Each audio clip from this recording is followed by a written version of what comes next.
Tale of Time Watch Channel မှာကြိုဆိုပါရစေကျွန်တော်ဒီတစ်ခါပြောပြပေးမယ့်နိုင်လေးကတော့မြန်မာငွေ350အောက်မှာဘယ်ဝယ်စားနဲ့ဆိုလိုက်ဖက်မှုရှိပြီးတော့လက်ပတ်ကျိုးမှာလည်းဘယ်ကျိုးကိုမဆိုတက်လိုက်တာနဲ့အဆင်ပြေတဲ့ Jura Black Bay 58 Black Color လေးပဲဖြစ်ပါတယ်ခင်ဗျာ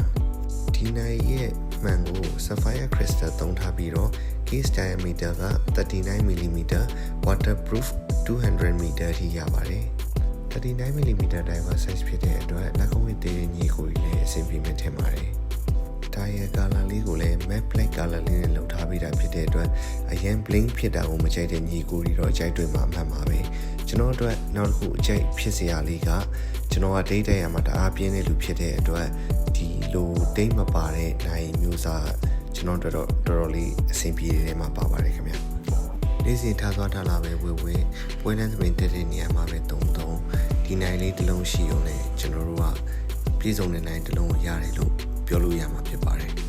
ဒီလိုနိုင်ကောင်းကောင်းလေးကိုစိတ်ဝင်စားရဆိုရင် Tale of Time page လေးကို like and follow လေးလုပ်ထားပေးပါအောင်နော်